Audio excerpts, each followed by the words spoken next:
Here we go. So first of all, welcome. We are doing this year something a little bit more special, a little bit more different. That is doing this online talks or online webinars to talk about the trips that you're gonna be joining. Um, this next June, that is the hiking and sailing in the Faroe Islands. This online talk is a little bit more to talk about logistics, accommodation, and to answer some questions, some burning questions that you might have. Um, but it is not about not for talking about the day by day itinerary. Okay, that's something that we will cover once you arrive to the Faroe Islands. So it is a little bit more to answer any kind of doubts that you might have. So over the last few days or the last few weeks, you have been sending questions. We have a bunch of them to answer at the end of the presentation. Um, and we have crafted pretty much this entire presentation that, if I'm not mistaken, we have kind of like, well, yeah, a few, something like 20, 30 slides to go over, but we are gonna try to go as smooth as we can through all of them. And at the same time, all of them, they have been accompanied with some great photos and and images from the trip itself. So prepare for some spoilers. But yeah, if at the end of the presentation you still have some questions, we are gonna have a Q&A session. We are gonna answer all of them that you have sent to our email and to the form that we published.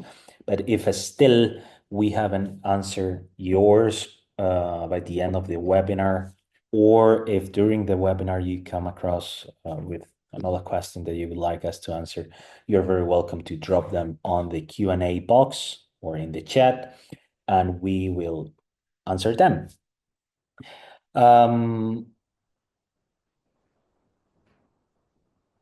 Okay, so Courtney saying that the chat looks like disabled. So that's fine. You can just drop all your questions on the Q&A, so don't worry about it. So a little bit about us, for those who doesn't know us yet, we are Monica and Albert. We have this company called Amarok Adventures, an Icelandic travel agency, and we are pretty much focused on Arctic and Antarctic regions, backpacking trips, hiking, sailing, all kinds of adventure style trips. Um, we like to say that we are a little bit more than just a travel agency. We are, or we do not consider us to be, we do not consider ourselves to be a travel agency. We do consider ourselves to be a guiding company. We are a small, very tiny company that is managed and led by certified guides. We are, as I said, we are both certified guides. We are Icelandic mountain guides and glacier guides. Monica belongs to the International Association of Mountain Guides. We both belong to NOLS, the Wilderness Medicine Association, and we are considered to be senior polar guides by the Polar Tourism Guides Association. And since the very first moment that you book the trip, either through us or through a retailer, we are the ones answering all the emails. So from the very first moment, we are the ones that are basically there for you 24/7 and the ones that we are going to be guiding you. So every time you come to the trip, no matter which trip it is, we are going to be there guiding you and taking you to the mountains. Um, so as I was saying, on this webinar, we're going to be talking about the trip that you're going to be joining in June, the hiking and sailing in the Faroe Islands trip.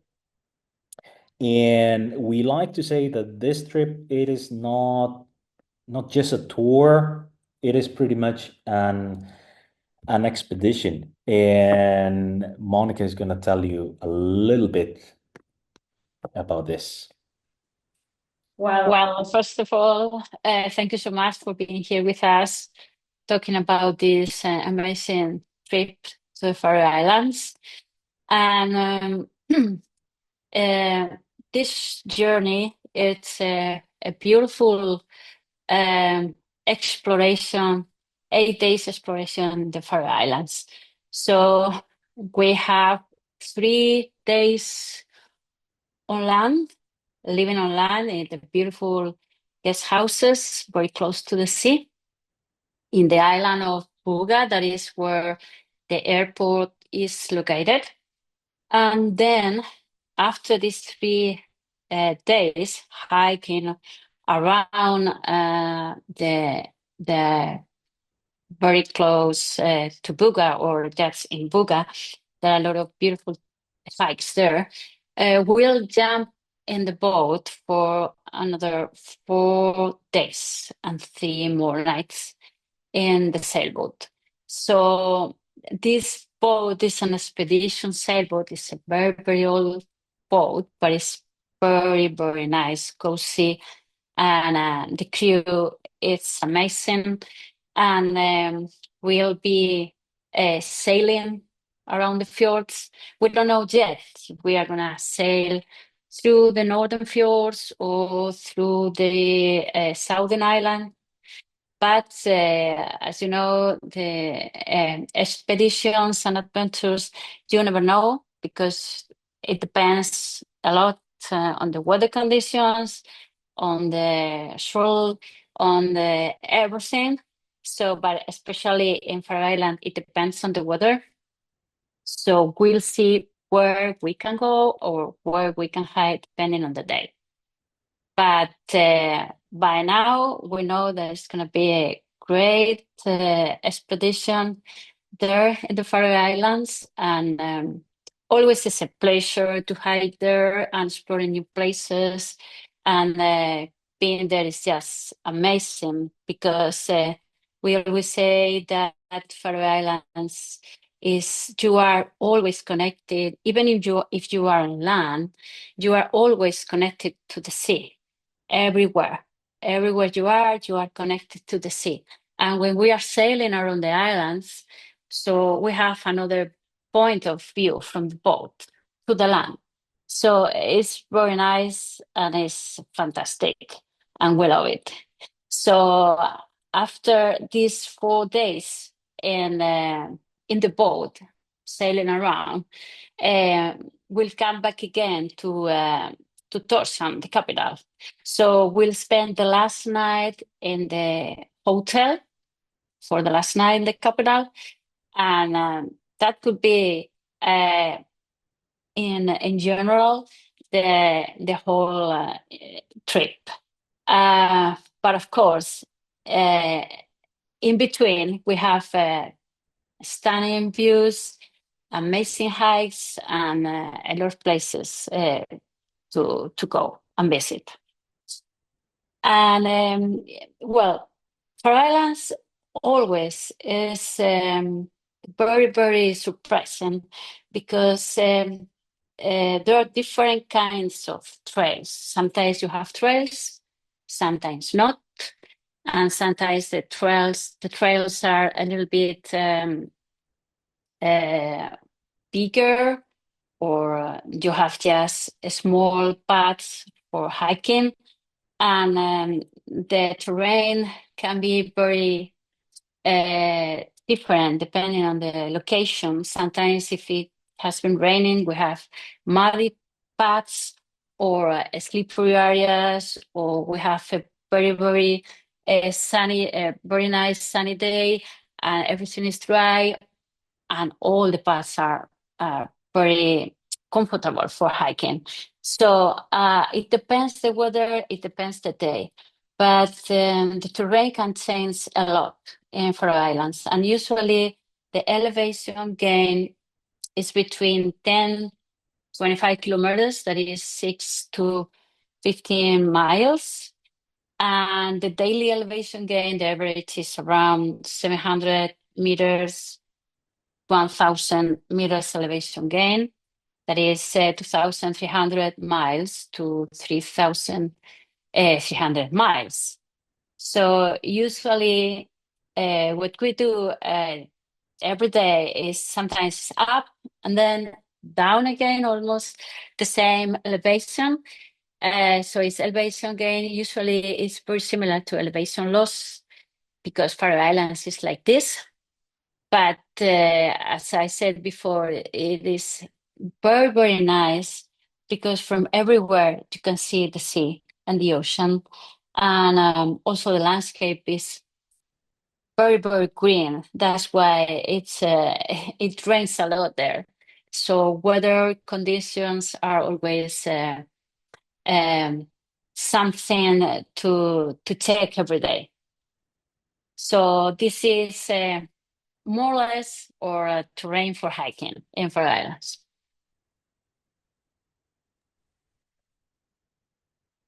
Brilliant. Thank you, Monica. So as Monica was mentioning, trip is a little bit different because normally when you're traveling to the Faroe Islands, let's say on a rental car, you're driving around the islands, basically following the place that or the routes that you want to get to.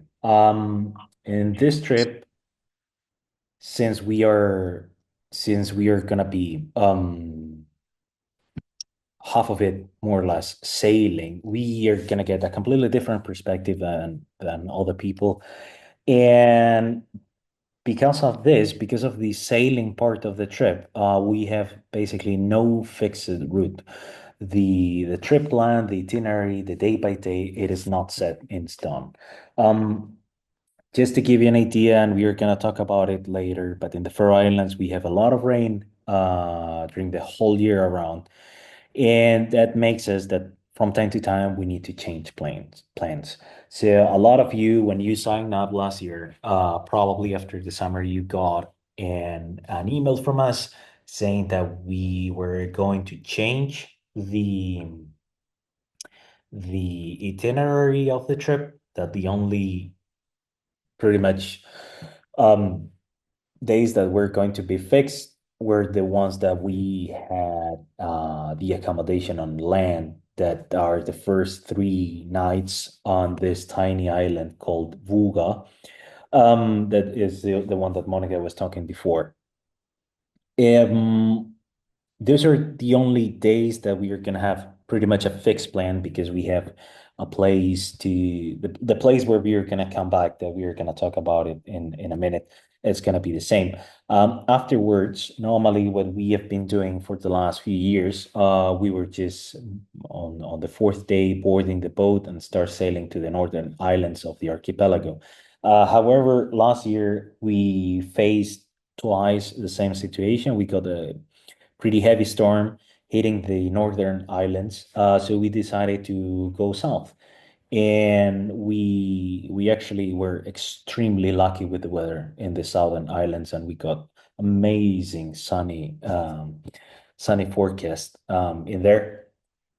So it was literally fantastic. So after that, and after some chat with the crew last year, we decided that the time that we are gonna spend on board on the boat, we are gonna basically explore the Faroe Islands. We are not gonna be following a fixed route, a fixed itinerary. We are just gonna be following the good weather or the less nasty weather, as we could say. But yeah, so as Monica said, we are going to have 3 nights in land, then 3 nights on board the boat. No matter if we are going north or if we are going south, we can guarantee that we will try as much as we can to go hiking for long distances every day. And then finally, we will end in Tórshavn, in the capital. Because of this, flexibility is crucial when coming to the Faroe Islands, because you never know how the next day is going to be. As we were talking before, the first 3 nights that we are going to spend on land, we are going to spend them on these cottages, very close to the airport, actually about 10 minutes driving towards the northwest of the island, in a very tiny town called Bø, that has no supermarket, nothing but just a few houses, and that's it. We are going to be taking over 3 of these 4 cottages for the entire group. Each cottage has room for 4 people, sharing in twin rooms. So that means that each cottage has two single beds for each room has two single beds for two participants to share. Um, and yeah, so and then of course the first dinner that we're gonna do all together, that is gonna be pretty much the welcome dinner, is gonna be done in this cottages. So basically breakfast and dinners are gonna be held on this accommodation, while lunch, we will talk about it later, of course, will be on the way. But every morning we will gather in one of the cottages that they have enough room for everyone to sit and to have breakfast all together. And then we will just hit the trails. We will go out for hiking as much as we can. Good thing is that during the time that we are on land, we have two vehicles, and if we want to, if the weather in Vogger Island it's terrible, we can always take these vehicles and start driving as much as we can, or as much as we went, to try to find some different trails and different islands. So possibilities are, yeah, pretty much endless. Um, the time that we are on the boat, it's a completely different kind of accommodation. The time that we are on the boat, it is pretty much like being on a floating base camp or a floating mountain hut. Monica was mentioning before that we have a very old but nice boat. And it is true, this boat, the Norwegian, the Northern Light, it was built to participate on Second World War, and they finished its construction once the war was over. So they decided to just start using it as fishing vessel to participate on all these economical activities of the herring fishing. That was one of the biggest parts of the Faroe Islands back on that time. But a few decades after, very famous Faroese artist called Trondur Patterson, he decided to just give it a little bit of a change and rebuild the entire boat following the schemes and the designs of the old schooners from Denmark, and he turned this fishing vessel on this amazing boat. Um, but as I said, it looks pretty much like a mountain hut in the inside. You do not have quarters. It is not a big boat either way, for having quarters inside or separated rooms. We have two toilets. Yeah, we have one shower, but everything else, kitchen and the dining table, the beds are just on the exactly same space. This means that even though you have your own bed, you're not going to be sharing bed. We have this bunk beds that you can see on both sides of the boat. Even though you're going to have your own bed and privacy, you have USB plugs inside your tiny bunk bed. The space is still pretty limited, so that means that we really need to pack minimalistic, or as much as we can, as much minimalistic as we can. There is no Wi-Fi on board, but there is pretty much plenty of connectivity, yeah, kind of everywhere except some places, specific places when we are sailing a little bit more away from the coastline. Otherwise, the reception in the Faroe Islands, it's super good. Um, in terms of crew, normally we are four crew, a minimum of four crew on board, or sometimes even more, like five and six. So normally what we have is, of course, a captain that over the last few years has been Hans Andreas. That it's a great captain. He's the owner of the boat. Then a first mate and the two sailors that are basically both of us, that we are certified sailors as well, and we are in charge of safety on board. Sometimes you might see that we might have a little bit of extra crew, and that normally happens when either we have some visit of friends because it's a very beloved boat in the Faroe Islands and everyone knows it. They just want to come over and sail with us a little bit. Or sometimes when we are going hiking and the captain and the first mate, they need an extra hand for sailing from point A to point B, because of the swell of the water, of the ocean. So in those cases, some people might join them and give them a hand until we arrive again aboard. Um, but yeah, of course, captain and first mate, even though we have had for the last few years, the same people, they might change. So don't worry about it. No matter who the captain or the first mate are, what we can guarantee is that they are gonna be fantastic people and great people to spend the time with. Yeah, so a little bit about meals, breakfast, and dinner. Maybe Monica, you would like to jump in? Yeah, of course. Well, every day in the boat, we'll have dinner down there in this amazing table. And as you can see, the kitchen is at the end, uh, just behind the table where I am there. It's a small kitchen, but we can cook there. Delicious meals. And sometimes we go on deck to do some barbecues as well, some grilled fish that the crew has purchased or fishing during the day. So usually in the boat, we cook every night.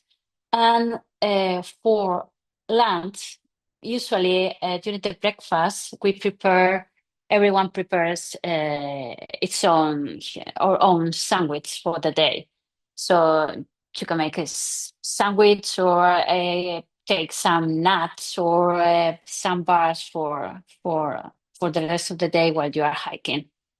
And so all meals in the trip are included, except like dinner in Tórshavn. So usually at the end of the trip, when we arrive to Tórshavn, first of all, we go to the hotel to take a shower, relax a little bit, and then we meet again in the capital in some restaurant to have the last dinner all together.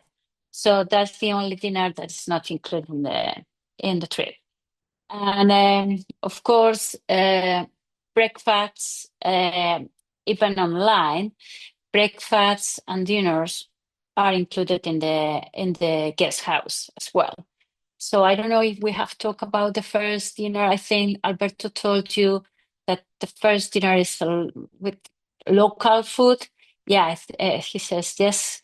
Okay, and the rest of the day is online. We are going to cook as well during the night and in the boat too. So usually what we do is we cook because we know what we have for cooking. We know the kitchen, how it works. So sometimes we ask you for some help for doing some things, but especially for setting up the table and doing dishes at the end when we have finished dinner and organizing everything after dinner. But usually we cook every night for you. And all the lunches are on the way. Every lunch is on the way. And yeah, uh, about their now you can see requirements and about this journey.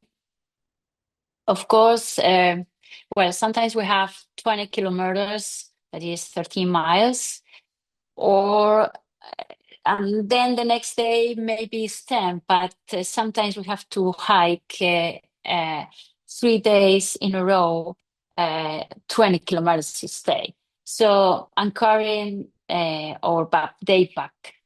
So that's something that you have to be able to do every single day. Okay. And the elevation gain is over 900 meters, that is 2,950 feet. And usually it's that.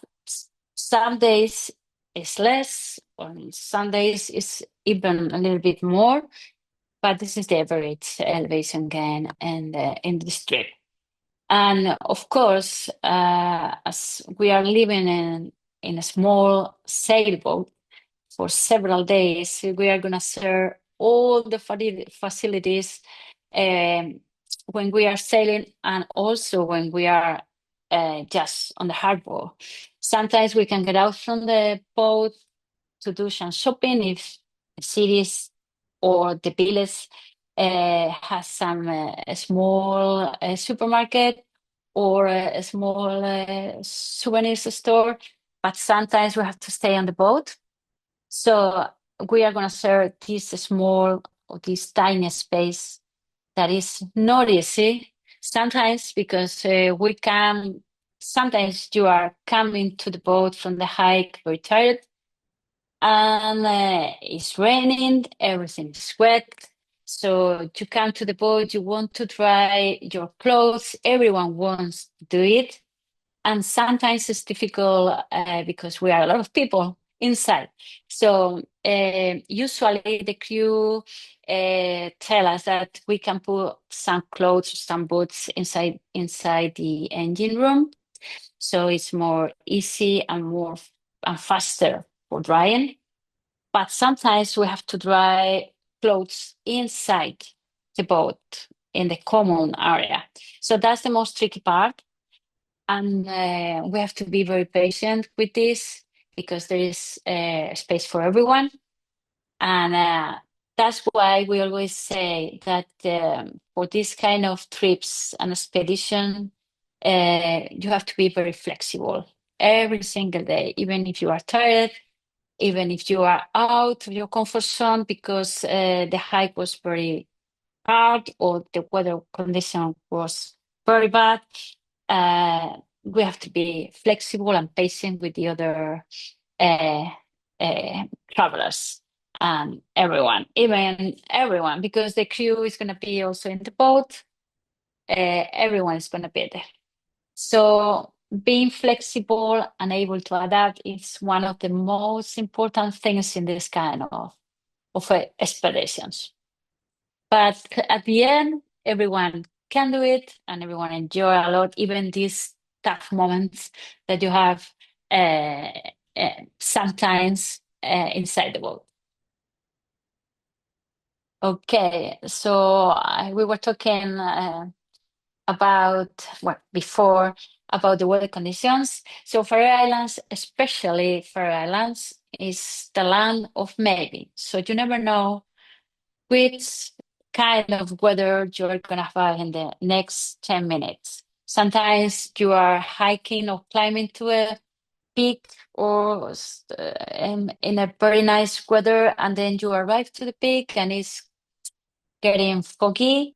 And then when you are coming down, you have this fog and start being windy at the same time and then raining again.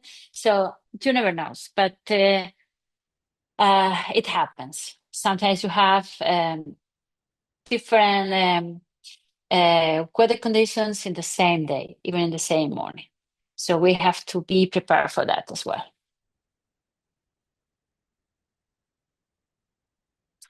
And about the gear and duffel bags, for this trip, especially when we are traveling with in sailboats, duffel bags are very, very important because when you are in your bed in the night in the boat, you have just a small space for everything. So the duffel bags is very comfortable and very easy to fold or to put everywhere. Then it's better than a suitcase. Suitcase always are not recommended.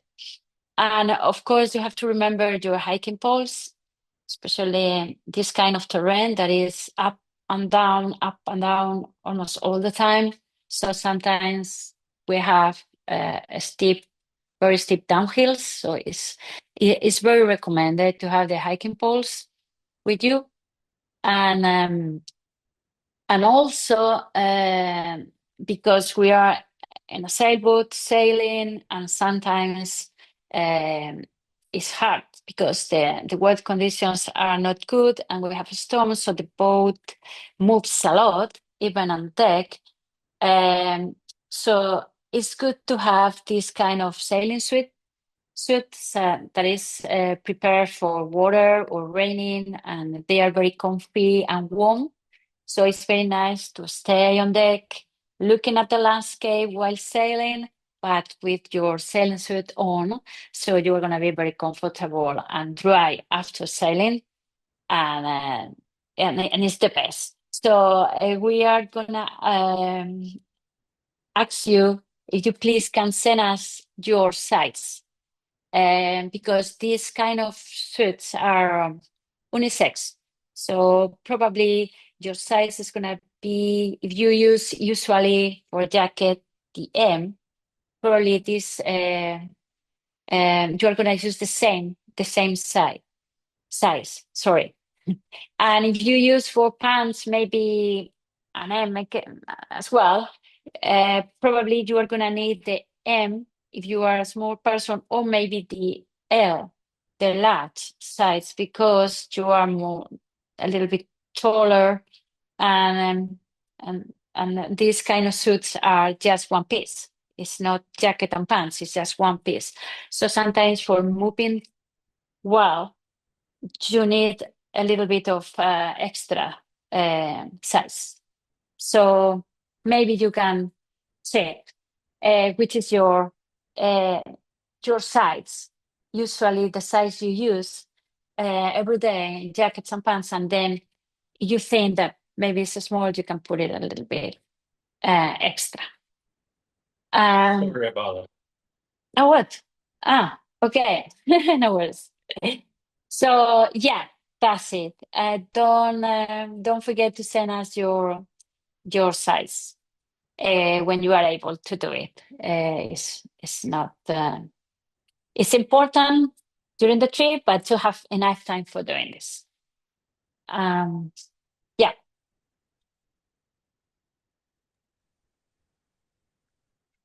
Yeah, I was going to mention. So we have sent you a gear list for this trip, and apart from what Monica has mentioned about the duffel bag, on the hiking poles, there are a bunch of stuff that you really need to have, or you really want to have if you want to get pretty much kind of like a successful trip.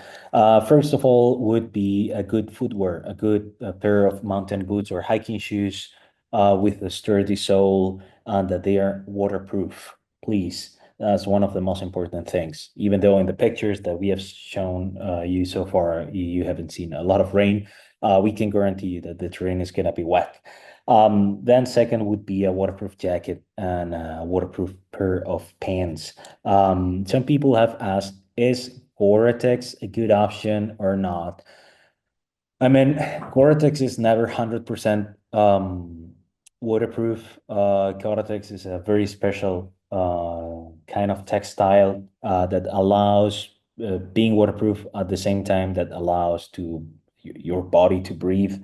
To be 100% waterproof, you would need to have a completely vest made out of plastic, pure plastic. However, since we are going to be hiking, since we are going to be moving around the mountains, it is definitely mandatory um, to bring a good waterproof Gore-Tex jacket and pants. Stuff like this capes, waterproof capes, that's something that we never like to recommend because they get entangled with your hiking poles or even with your legs sometimes. So they tend to be a little bit more of a problem than help.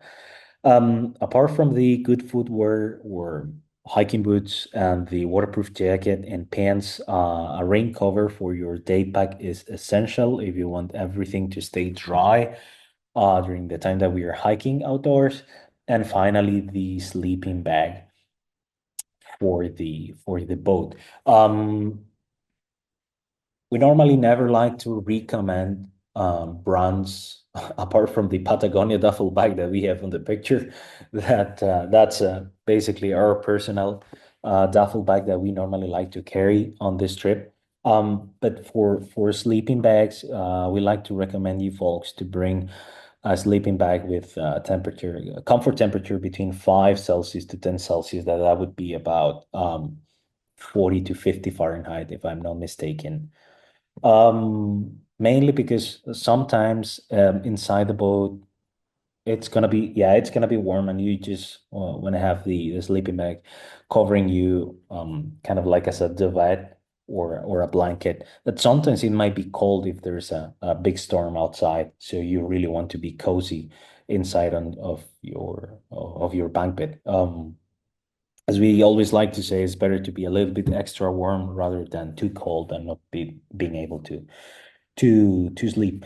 And yeah, as Monica said, the sailing suits that we will be providing, those ones, you need to send us your sizes. Just to give you an idea, I normally have a large, while Monica, you have what, a medium, a small, medium. So yeah, I would say it's normally the same size that you use on your daily life. So if you can send them by email, that would be great. So we can send the boat, the sailing suits that they need to send to clean, and they'll be completely ready on the day that we board the boat. And yeah, just as warning or disclaimer, these sailing suits are not a souvenir for taking back home, as it happened a few years ago that someone asked, can we take them home? And they are, of course, not for going hiking. Um, Outdoors or out of the boat, because you're gonna boil if you go hiking with one of those on. So those are for being up on deck or while we are sailing, and of course they do float. So in case there's a storm and you fall overboard, you would be completely safe with those. Okay. The time that we are on land, as I mentioned before, we are gonna have two vehicles that are these vans, and we're moving pretty much whatever we want. Also for picking you up from the airport. So this is something you also need to remember. Please send us your flight schedule if you haven't sent it yet. We really, really, really need to just being able to schedule all the transfers on the first day. We will talk later what happens if you arrive a little bit before or if you leave a little bit after from once the trip is done from the Faroe Islands. But yeah, so the first day we will pick you up on the airport and we'll drive you. As I said before, yeah, it is something like 10 minutes drive from the airport to the accommodation. And so far, we are not driving more that same day, so you can just rest and walk around town. That it's a beautiful, beautiful, beautiful spot. And then for the next 2 days that we are gonna be on this same island, we are gonna be driving maybe in the morning to the start of the trail, and then back in the evening to the accommodation. Um, and then the last day that we are in Tórshavn, I mean, to be transparent, everyone at the end has completely different schedules, and it doesn't make any sense when you're traveling. Well, at least it doesn't make sense for us when you're traveling 2 hours after uh, the first people leaving to the airport to leave just 2 hours before as well, because the airport in the Faroe Islands, it's extremely small. You have nothing there, and some people always say like, well, we gotta be 3 hours before in this airport. It's just completely fine with 1 hour before your flight. It's plenty of time, and you have even enough time to go and check your luggage and go through passport control and luggage control, and even to have 2 3 coffees before catching your flight. So don't worry about it. So last day, basically, we take taxis. We will arrange taxis and pay them upfront for you. Also, you do not need to worry about paying the taxi drivers, and they will just drop you at the airport. Um, and this would be a little bit of what to expect from this trip, because we know that there are plenty of questions. I've already seen that you have just sent a few of them, either for the you have sent a few of them through the Q&A and through the email. But yeah, so let's cover a little bit of what to expect for the trip. Our daily routine is going to be pretty much like this, like 8 a.m. breakfast normally to 7:30 p.m. dinner. Um, we always like to say that, as Monica mentioned before, that we need to be flexible with hiking. Some days we also need to be flexible with breakfast or dinner. Some days we might just have a heck of a forecast for the next day, and we might just tell you, hey, let's do breakfast tomorrow at 9 because we are not going to be able to leave the accommodation or the boat until, I don't know, 11:30 a.m. or 12. That is when the rain stops, or the gale force wind stops. And then some days we might be sailing with the boat on and come back from a hike, and the maybe the sea as well is going to be pretty strong, pretty high, and the captain might like to go and dock on a harbor on a safe spot, and we are gonna need to have dinner at 8, 8:30, 9 p.m. Then we need to be flexible about it, because otherwise everyone is gonna be trying to have dinner at 7:30 p.m. down below deck, with everything moving, the boat rocking from side to side. Um, so yeah, we need to be a little bit flexible about it. But of course, as we said before, we are gonna try, or we are gonna aim to have pretty much the same daily routine. So 8 a.m. breakfast, 7:30 p.m. dinner, and being able to be back in the boat at least an hour, hour and a half before dinner.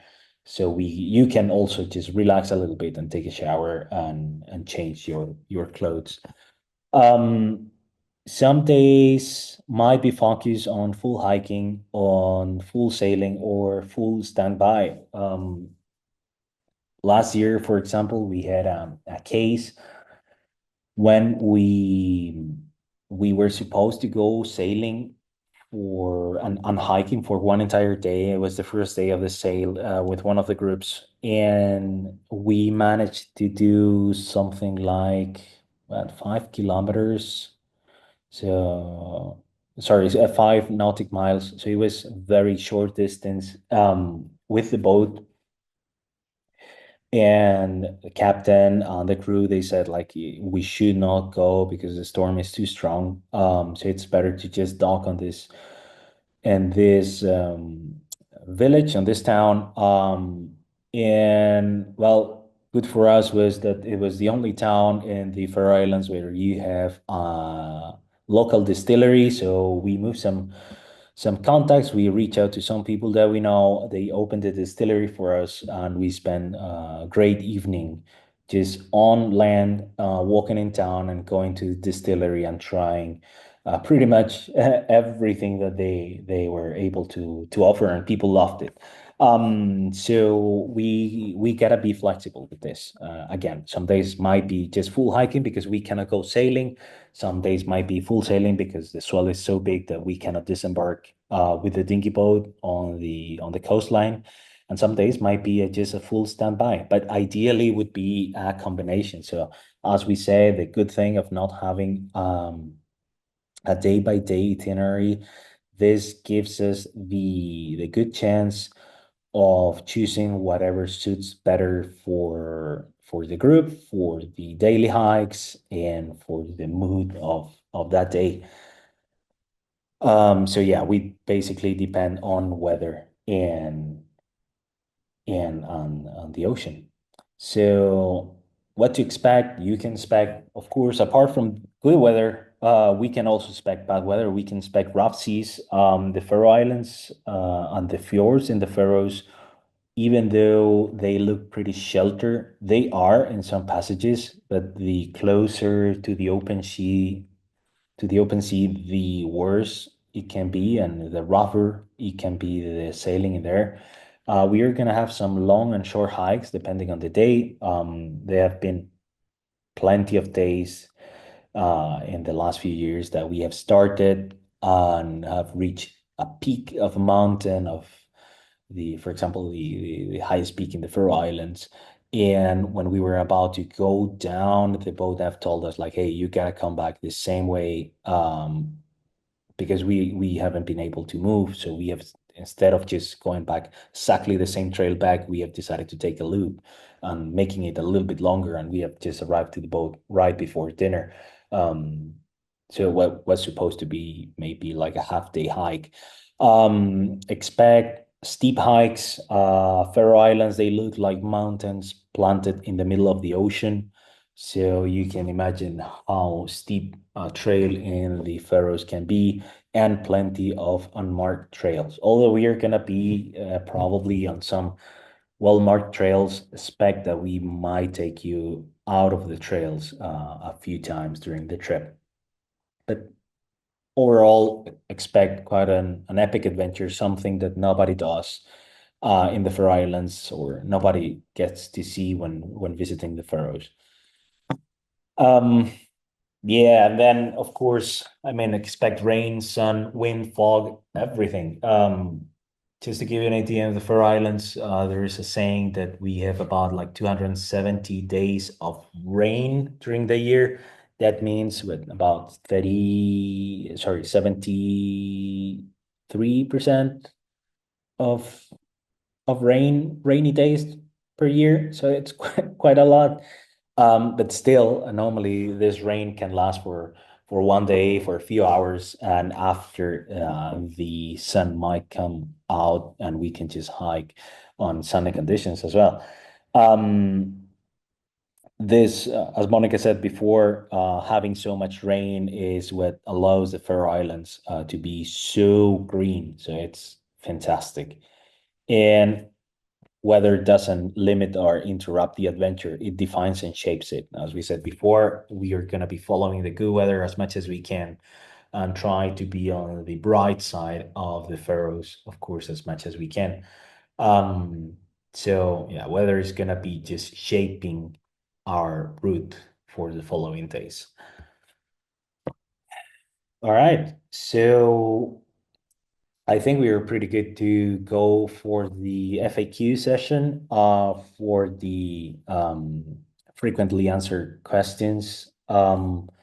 So this is pretty much what you have been sending us for the last few days. What is our time budget on the ability to enjoy the interesting sites and destinations? So, I mean, it is quite of a tricky question to answer. It depends quite a lot on the place we are hiking. It depends quite a lot on the group, on the weather, the swell. Uh, but at the same time, we also understand that you are on holidays, that you want to enjoy, that you want to stop and take pictures.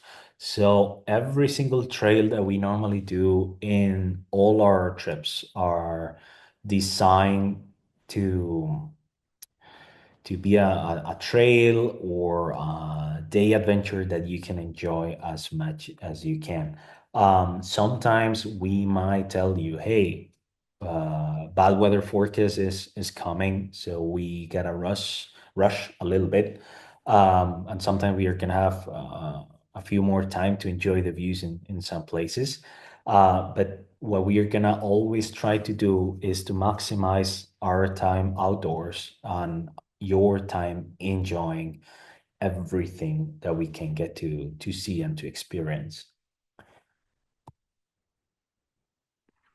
What are the drinking water supplies on sailboat on hikes? You want to answer this one? Yeah, of course. Well, on the sailboat, every tap is drinkable. So we'll have water, enough water for the trip. And during the hikes, of course, there's a question about the shower because we have one shower inside the boat. So the water is limited because we are a lot of people, and of course, if we take a long, long shower, it's not going to be enough for everyone. So maybe we can maximum take a shower a shower in a maximum of 5 minutes, maybe 7 minutes maximum, and that could be okay. So we have water, drinkable water in the boat, and then during the hikes, we have a lot of streams that they are really good for refilling bottles. So we can tell you this is a safe spot for refilling or not, or it's better to wait to another place. So we'll see during the hike. But of course, it is okay and it is good as well if you if you take with you some purification tablets if you want, if you feel more comfortable with that. That's something that is very, very good too. And in the guest houses, it's the same. Every tap is drinkable, and you don't have to worry about this. So yes, it's a thing in terms of water.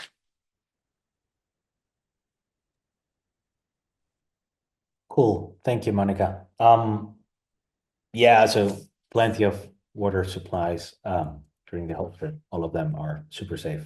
Um, my chances of getting seasick, shall I bring Dramamine or patches? I mean, it's difficult to say 50-50 chances of getting seasick.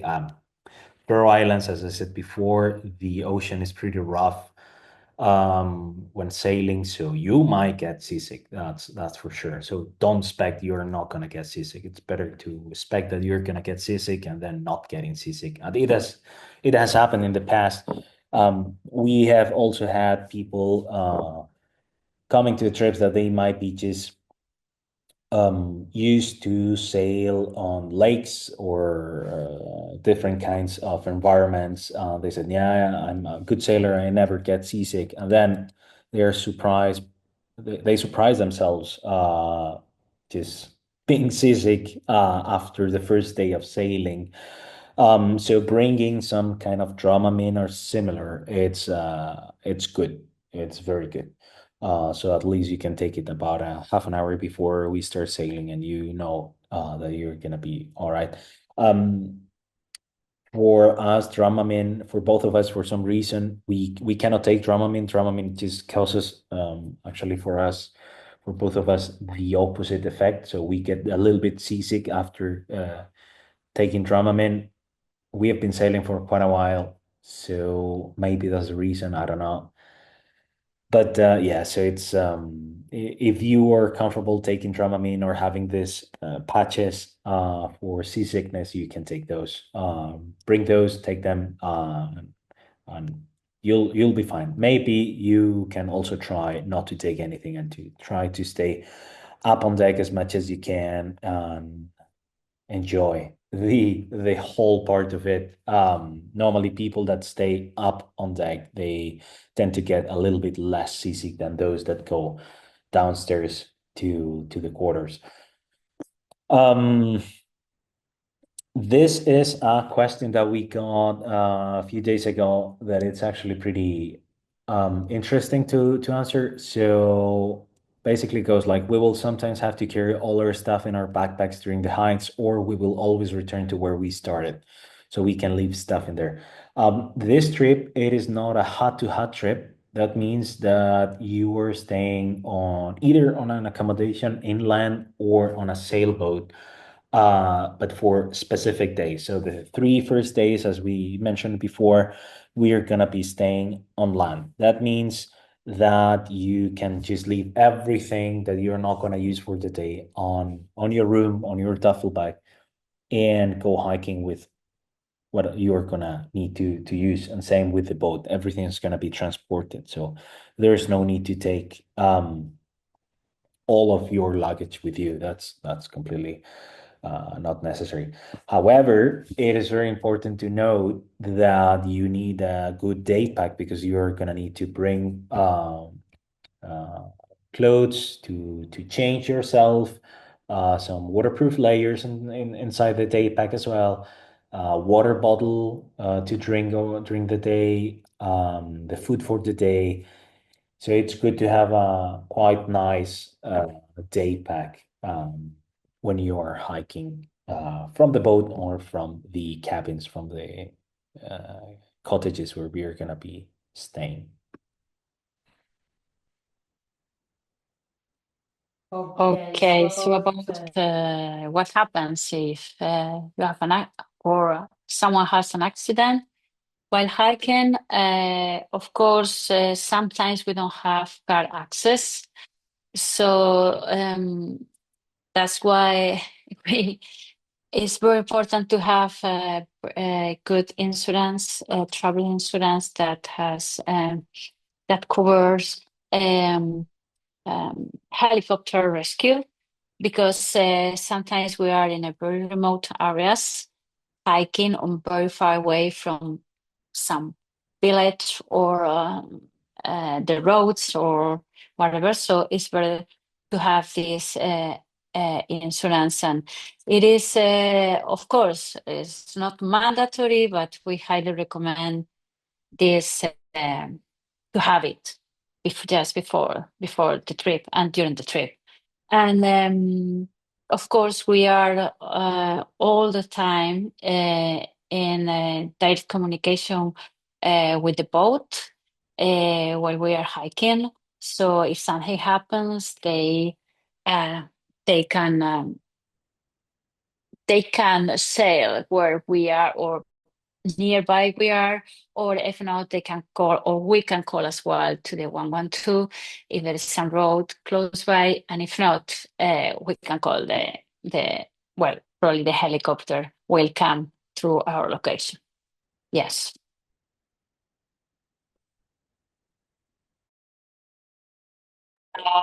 About bringing cash, we will say that it is. Well, sometimes it's good if you want to buy some kind of souvenir in a small village where they just you can pay just with cash. But if not, you can use your credit card or um, yeah, the credit card is welcome everywhere, and the cash must be Danish krone or Faroe crowns, so not dollars. So just Danish or Faroe crowns. But the credit card is perfect for paying everywhere. Yeah, so credit card, debit card, MasterCard, Visa are welcome.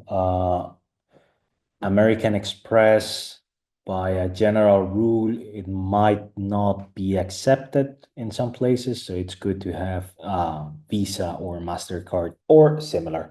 But American Express tends not to be accepted in a bunch of places. And yeah, you cannot pay with US dollars or Canadian dollars or Australian dollars. So you need to pay, if you want to pay in cash, you need, as Monica said, Danish kroner or a Faroese kroner.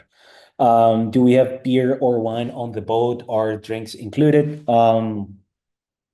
So this is something that it has changed over the last few years.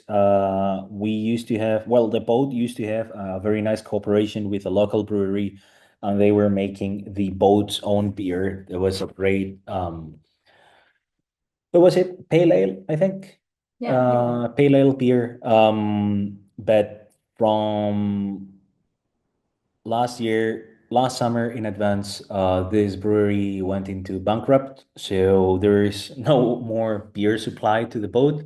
Um, so beer is not included anymore. I mean, before it was not included, kind of like not like daily drinks or 3 beers per person. It was just kind of like a gesture by the boat.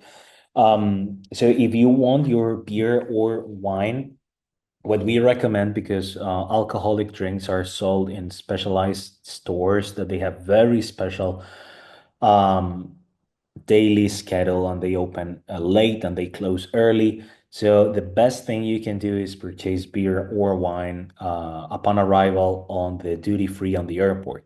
Okay. Apart from coffee, tea, juices, drinks are not included in general. So all coffee, water, tea, juice, that's included. Of course, milk, oat milk. So that's good. But if you want something different, if you want or some beer or wine, you might need to purchase it on the duty free upon arrival on the airport in Vagar.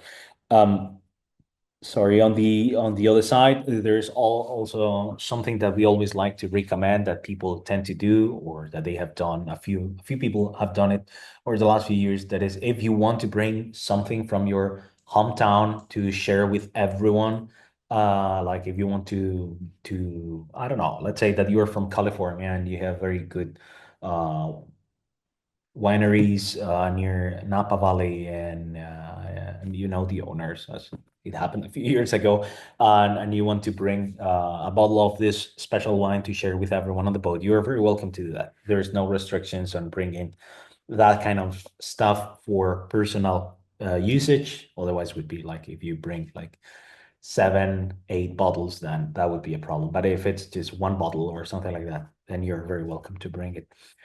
Um, we are arriving a few days before. I do not see shuttle buses to the airport. So where can we meet you?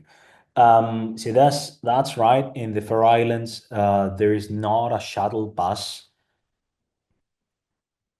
company as a shuttle bus going from Tórshavn to the airport or back. They do have public buses, but they stop along the way in different locations, different villages. So it might take a little bit longer. We know that there are a few people coming to the trip, that you are arriving before, a few days before, or even on a ferry, depending on the group you belong to. Um, so if you want to share a taxi from town, from Tórshavn to the airport, if you are staying the night before in the capital, we can put you folks in touch. We can exchange your contact information if you want to share this taxi with other members of the group, to meet us on day one in the airport. If you are staying in Sorvagar, that it's the town next to the airport, we can pick you up after picking up people, because it's just on the way to the accommodation where we are gonna be spending the night. And this place is just, yeah, like less than 5 minutes away from the airport. So we can pick you up in there. If we would need to pick you in Tórshavn, for example, we would be about 45 minutes away one way from the airport. So we cannot pick you up in there. Unfortunately, would love to, but there is not enough space on our vehicle that day to pick all of you in Tórshavn with all the gear that we need to transport first to the accommodation. Um, so if you are arriving before, in short, we can put you in touch with other members of the group that might be arriving before, so you can share a taxi. Otherwise, you can also take a bus to the airport. It is not a shuttle bus, so expect just a public bus stopping different villages and small towns. It takes about 45 minutes ish, but of course, it costs way less than a taxi. If you do not want us to put you in touch, you can always use the Facebook group that is private for all the travelers that you can connect in there with people coming on your same trip. Um, Will there be a secure place to leave some stuff at arrival on the Faroe Islands and pick up before? We know that a few people, mainly coming from overseas like US and Australia, uh, you might be continuing your trip afterwards. And we know that it's always kind of like a headache when you are traveling for just 8 days in the Faroes, for example, doing a smaller trip within your big trip.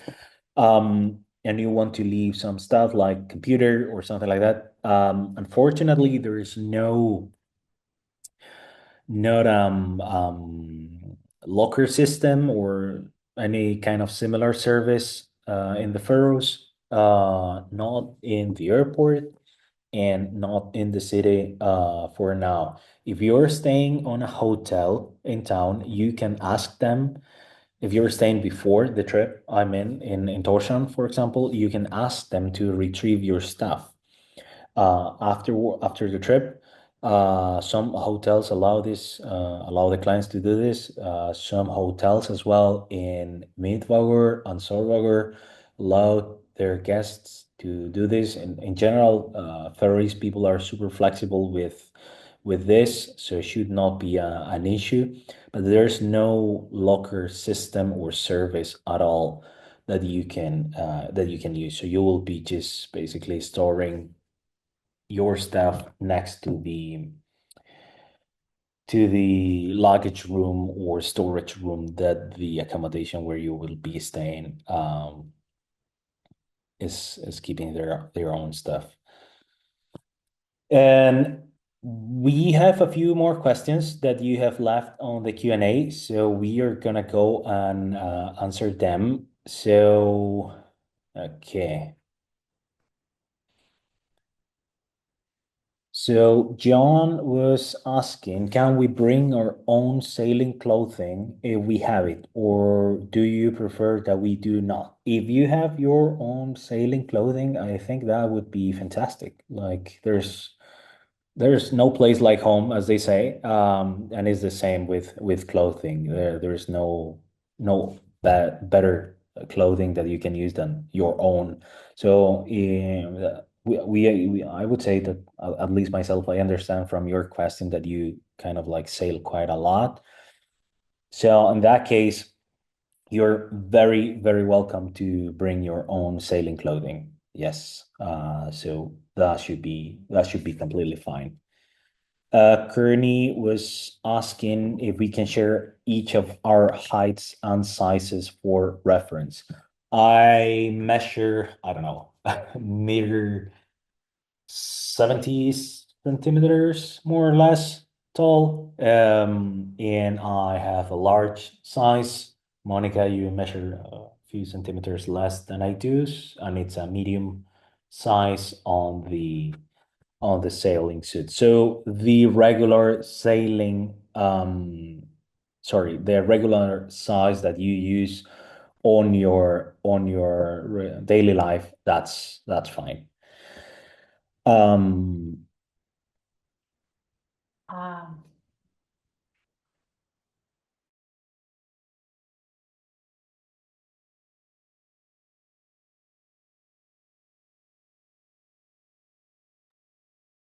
Yeah, I would like to say about this that, as Alberto said, if you use medium size, sorry, in your daily life, it has to be for a jacket, for a big jacket, not a t-shirt or because sometimes I have S for t-shirts or S for fleece jackets, but I have the medium size for my down jacket. So this is the size you have to use for reference. The bigger jackets you have.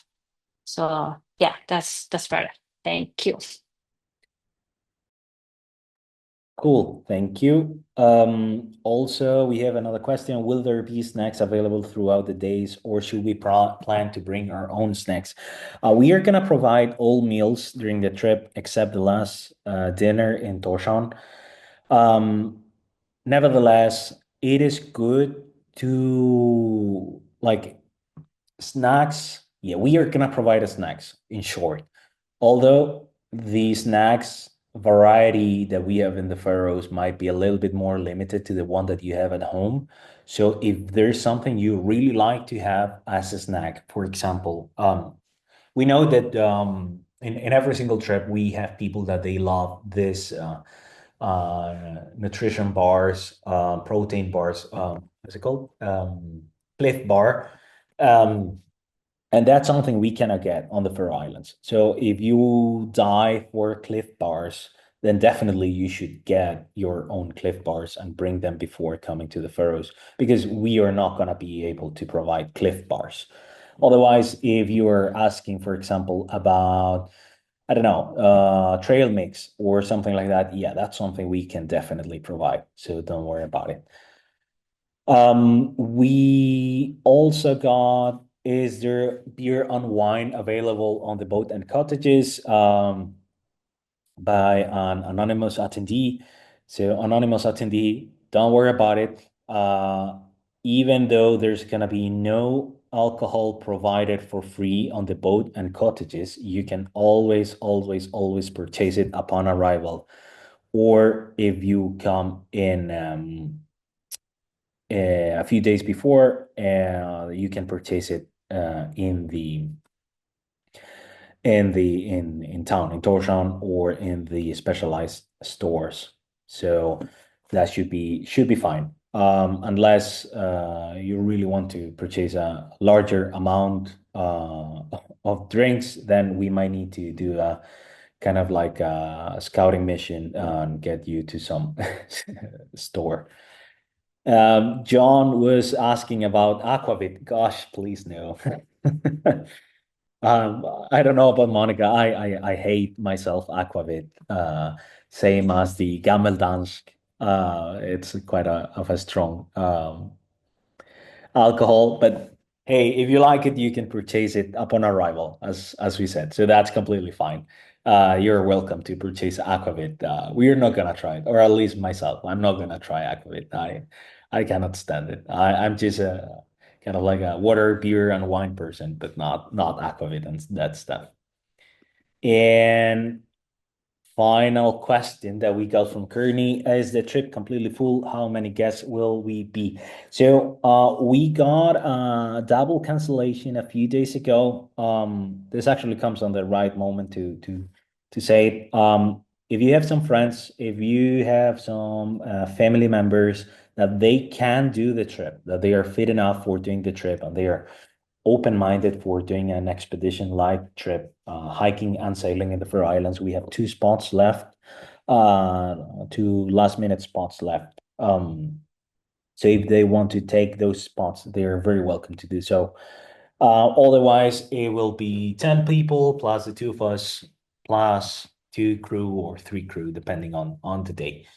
But yeah, so if the trip gets completely sold out by, yeah, the second group, sorry, the one from June 10th, so the one that Kearney you're attending to, that one, it's we still have two spots available. If we get this spot sold in the following days, then we will be 12 plus the two of us. Otherwise, we will be 10 plus the two of us. And we have another question from Colleen. How many layers do you generally wear? Or carry? Trying to get a sense of how cold with the wind. Tricky question. So I'm a very warm person myself. I would say Monica is pretty much the same. What do you think, Monica? Well, I think it depends the person because some people is more um, uh,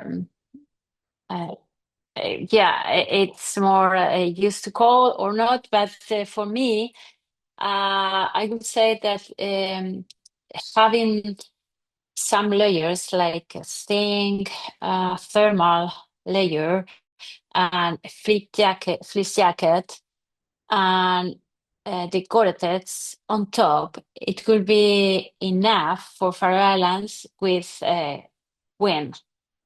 Because Faroe Islands can be cold because of the wind, can be a little bit more warm or warmer some days. So you can use just use one layer, or just the fleece jacket, or just the light down jacket. But I think playing with the layers is the best. But I think you have a thin layer, thermal layer, a fleece jacket, or a light down jacket and the quarters jacket could be enough for any kind of weather. So, yeah, I don't know if I have answered your questions, but I usually have all these layers in Faroe Islands. Yeah, I would say pretty much the same. Myself, yeah, Colleen said, yes, answer questions. Okay. Cool. So I would say for me, it's exactly the same. Like I normally, I'm wearing long sleeve and maybe a fleece while I'm hiking, and sometimes the Gore-Tex jacket on top, using it as a wind stopper. Then when I get to the top of the peak or to the place where we stop for lunch, I normally like to put my puffy. And for going down, same. I just put my puffy on and on another layer to use as a wind stopper. And when you get to the boat or you get back to the cottages, you just change, and that's it. You say that you don't need fleece and down generally. Forecast in the Faroe Islands tends to be a little bit more different, and it changes quite a lot. So it's important to bring everything on the day pack every day. Even though it looks like a completely sunny weather, sunny conditions outside, it's good to even bring your waterproof layers. So it's good. But thank you. Very good question as well. I don't know if we have more questions. If you do, you know that you can always post them now on the Q&A. Otherwise, you can always uh, uh, send them to us to info@amarok.is, as you can get to see on this slide in here. But I don't know. Do we have any more questions, anyone? Time is now. Otherwise, we will just answer you privately by email, or you can always text us to WhatsApp as well if you have some questions.